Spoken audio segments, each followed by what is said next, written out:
लेकिन फिल्म में तो ये भी बताया गया है कि जो डाकू गब्बर सिंह था वो लोगों से अनाज ले जाता था और अनाज ले जाके पहाड़ी पे रखता था और सब लोगों से घरों में से अनाज छीन लेता था।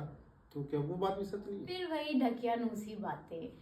वो अनाज लेते जरूर थे, मगर इसलिए क्योंकि ठाकुर अंकल बड़े लगान के नाम पर सारे गांव वालों का अनाज छीन लेते थे, इसलिए वो उन सबका अनाज लेकर वहां से पहाड़ियों पर बचा के रखते थे ताकि वो सबको दे सके। मेरे पिताजी तो बहुत दरिया दिल आदमी थे।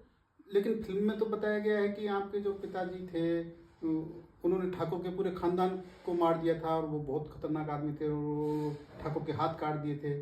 उसके बारे में आप क्या कहना चाहेंगे? नहीं नहीं, मेरे पिताजी ने ठाकुर के खानदान को नहीं मारा था। वो तो कालिया अंकल और जो और लोग थे पापा के गैंग में, उन्होंने उसे मारा था। इसीलिए ठाकुर के खानदान को मारा था और इसीलिए ही पिताजी ने बाद में कालिया अंकल और उन लोगों को मार दिया था।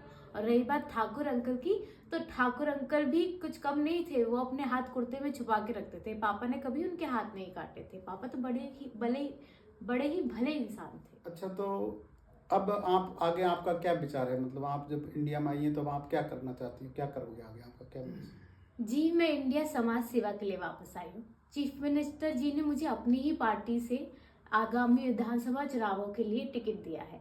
तो अब मैं यही रहूंगी और रामगढ़ के लोगों की सेवा करूंगी, उनका विकास करूंगी, जैसा कि मेरे पिताजी करते थे, और उन्हीं का नाम आगे